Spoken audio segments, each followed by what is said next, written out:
Shalom Aleichem Rabbi Isai. We're holding Parshas B'Shalach. And I'll be honest with you, ever since the breakout of this war, we have been going to Vad every week. And it seems like the Mashgiach, Rav Leuchter, and Rabbi Brazil for that matter, have been taking this issue quite seriously. And they have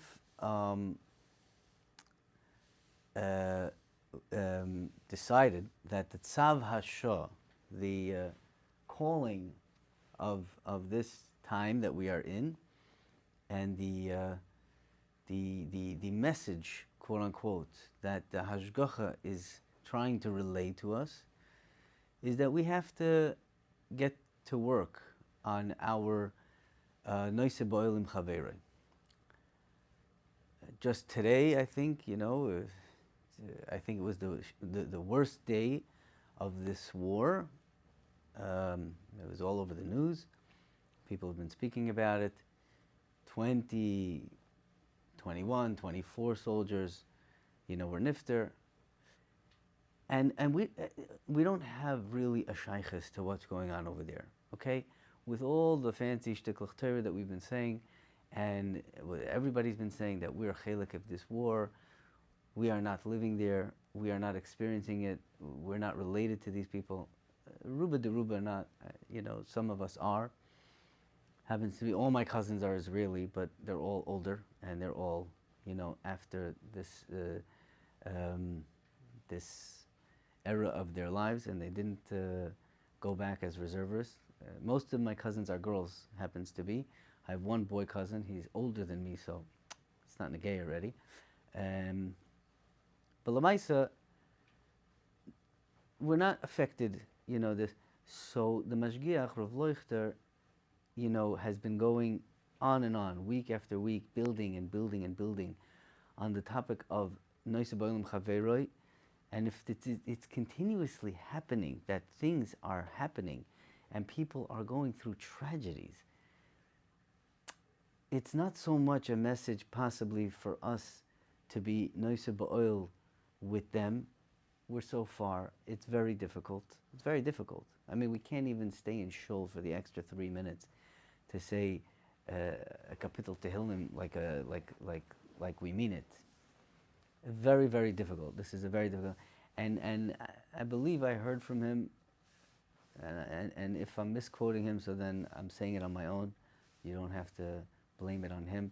But if this is continuously happening, where these are making the headlines and it's shrekliche stories, it's more that we have to work on Nושא בעול עם חברי in a local sense. In a local sense, with our day-to-day people that we are acquainted with, that we are, in touch with, be it our children, our students, our fellow mispalalim, our chaverim. This is the call of the Hashgacha, that we have to learn up and understand and actually do the maisim that are required for the inyan of Nושא בעול עם חברי. So again, this has been the Mashgiach's topic for the, 4 or 6 weeks, something like this. That's a big amount of time, and each shiur is 35 minutes, 40 minutes shiur. There's a lot of Torah on Nושא בעול עם חברי. It's not for nothing that it's quoted b'shem the altar that Nושא בעול עם חברי is Yesod Kol HaTorah Kula. Moshe Rabbeinu is the Moshiach, Gans Torah, everything we have comes from Moshe Rabbeinu, and Moshe Rabbeinu's quote-unquote certificate for being the Moshiach Shel Yisrael was, brought about, through the midah of Nושא בעול עם חברי. There's a lot to talk about, so I'm not going to try and bring that out, but because this has been the topic, of the last few weeks. It's the topic of our tkufa right now. This is what the world is saying. Nושא בעול עם חברי. I decided that this year I wanted to look at this week's parasha, Parashas Beshalach, famous parasha,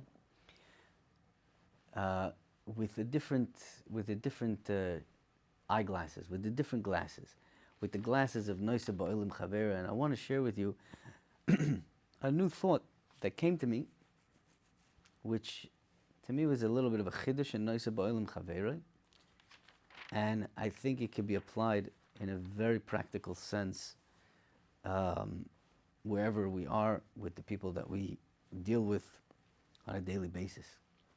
So this is the famous parasha, Parashas Beshalach. You know, Klal Yisrael is being led into the Midbar, and the Rebbeinu Shalom orchestrated this whole fascinating saga, this soap opera, if you want to call it that, where Klal Yisrael is surrounded, Mitzrayim is running after them, there's nowhere to go, and they're stuck against the Yam. They're stuck against, there's nowhere to go. There's a Yam, there's animals, there's Mitzrayim, there's a Midbar. They're lost. They have no way out. This is an Eis Tzara. This is classic, a situation where we are at a loss. Klal Yisrael is looking for help. Klal Yisrael is Hamibli ein kvarim b'Mitzrayim lekachtem lomus b'midbar. They're mamish holding b'misa mamish. This is a problem, okay? And you would, right? So when your friend is in a problem, he's looking for help. He's looking for your attention, right? This is a classic case that we can apply the rules, quote unquote, of Nושא, בעול וחבר. I think that's a fair observation. Ganz Klal Yisrael is b'tzara, is b'tzar. They are scared for their lives. You would expect that there would be some sort of interaction of Nושא, בעול וחבר from none other than the Rebbeinu Shalom b'chavoda ba'atzmai. And when you read the psukim al pi shitchius, you know, agav riyata, quickly, I don't know. When I read the psukim quickly, I had a kasha, and I'm happy that I had a kasha, and I want you to have the kasha also. You should have the kasha, and we'll see. We will hopefully, you know, discover a depth that we may have not recognized in Nושא, בעול וחבר, because it's a topic which we all know so well, but we really don't know it so well, and we don't know the mechanics of how it works, and we have to understand what it is and how to practice it, because that's what the Rebbeinu Shalom wants from us. This is the call of the Hashgacha Pratis, of the Hashgacha of Develop. The Rebbeinu Shalom is directing us in a path, in a way of noticing that there's a problem of Nושא, בעול וחבר, and we have to now work on that. Okay? That's so again, Klal Yisrael is stuck. Klal Yisrael is a classic matzav of needing help, of carrying an oil, carrying a yoke which they can't carry. They think they're going to die. Life, as they knew it, was over. And the Rebbeinu Shalom, Moshe Rabbeinu, l'chura is, you know, continuously doing what he's doing best, you know, and Chazal tell us, and it's even marumas like that in the Unkelos. Rashi brings it, okay. Moshe Rabbeinu davens. So it seems like he's being Nושא, בעול. He's being Nושא, בעול. And the Rebbeinu Shalom's response is a shocking response. We all know the pasuk so well. And I've said different pshatim in this, you know, over the years. But a new idea maybe over here. Says the Rebbeinu Shalom, V'yamar Hashem el Moshe, Matitzak elai, daber el b'nei Yisrael v'yisov. So when you read that, you think to yourself, my gosh, that's harsh. I mean, that's a little harsh. I was hoping maybe you would, you know, feel my needs and tell me it's going to be okay, or I will get you out of here. Don't worry, hold my hand. I'm there with you. I'm going to make it better. don't talk to me. Yeah, ma titzak elai. Daber b'nei so v'so. Very curt, very, has a flavor, has a niggin. These words have a certain niggin that's seemingly not what you would expect from Mahu Rachum Af Ata Rachum, from the one and only, the Rabbeinu Shalom, who is telling us to be Noisa Ba'olam Chaveiro, right? He would be the ultimate Noisa Ba'olam Chaveiro L'chura. And it's just not happening. It just doesn't sound like that. And I was very happy I had this question, because here I discovered for myself the depth and the truth of really what Noisa Ba'olam Chaveiro. And we make this mistake constantly, Rabbi Isai. We do make this mistake constantly. This, I heard from the Mishgiach many times. We make this mistake over and over again. We think Noisa Ba'olam Chaveiro means to comfort somebody. Somebody's in a distress, and we're there to comfort them. Classic case is when you're sitting, you're going to pay a shiva call. You're paying a shiva call. Somebody lost a parent. That's a little bit more normal, but somebody loses a child. Somebody loses a close friend. You don't sit for a close friend, but, it shouldn't have happened, quote unquote. The Rebbeinu Shalom obviously had a cheshbon that's beyond our imagination. And you go and you're being menachem avo.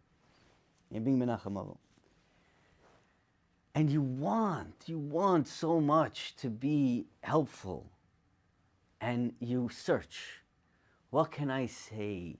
What can I do to comfort this person? And you look for that perfect line, and you look for that perfect, thing. Maybe, he's hungry, or you try to fill in a lack. And you look for that perfect fixer-upper. Yeah, fixer-upper. And this Rabbi Isai is not the Mahalach. This Rabbi Isai is not the Mahalach. We see it from here. L'chura mefurash. Dabra b'nei so v'so is very, it was scary, and the way Chazal go through this whole Maisa, Nachshon had to jump in, and it looked like he was drowning. It looked like he was drowning. The water didn't split for him until it reached his nose. It was a difficult place to be. But I think the message is that the Rebbeinu Shalom is saying to them, right? And Rashi's, this is another mahalach. If you followed what we said last year, if you heard that, shir, Allah yadavar tolui. Pshat is, Rebbeinu Shalom says, Moshe Rabbeinu, stop davening. This is on me. Allah yadavar tolui. And how does that present itself? Pshat is, I'm coming with you. You're in the mud. There's no way out. It's terrible. Let's go in together. I have to experience the mud, the tsar together with you. I want to go in with you. And there's two chidushim over here. Number one, you can't get a guy out of his mess. Not always. A guy's in a mess.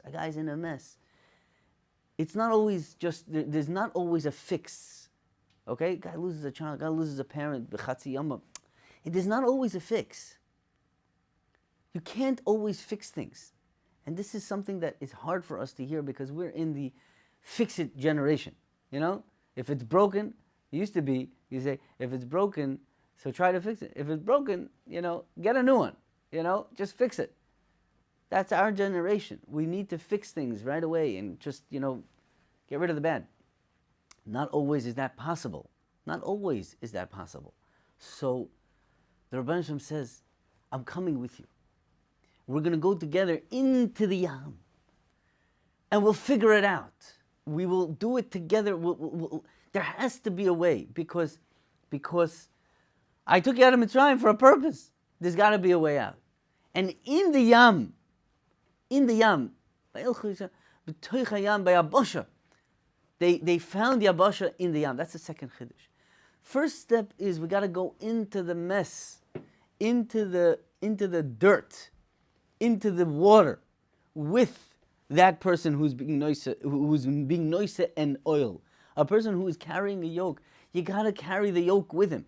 You got to realize that it's shver for him, and you make it shver for you too. And in the Schwerkeit, in the Yam, we will find a Yabasha. Don't try to fix it. Go into it. We have to go into it. Now, that's why the Mashgiach was saying that with this whole matzav that we are in right now, with the Yidden, Rahman al-Islam, the soldiers that are dying, the families that are sitting Shiva constantly, it's very hard to be noisy ba'oil there, in a practical sense. But if it is brought to our attention, all the way here in America, through our broadcasts and news and whatever else we have available to us, that the Rebbeinu is trying to send us this message. He's trying to educate us. Be nice ba'oil with your own children, with your talmidim, with your fellow mispalalim in shul, with your kehila, with your wife, with your... Be nice ba'oil, but really be nice ba'oil. Learn about it, understand it, do it. That's the message. And at least this year, with this concept of nice ba'oil, that's how I am viewing the Seder Apsukim over here, that the Rebbeinu Shalom b'chvoide ba'atzmei, mahu nice ba'oil, av anta nice ba'oil. The Rebbeinu Shalom came in with us into the water. He says, there is no fix it. You're trapped. You're in a mess. Let's go in together. Trust me. Let's go together and we'll find a way out. We will find a way out. Let me bear this oil together with you. The Rebbeinu Shalom is teaching us how to be nice ba'oil. We should take that lesson and try to put it to use, try to educate ourselves and grow from this experience, and hopefully, Yerma L'Tzar Seinu Dai, B'mher B'Ameinu Amen. Kol Tov.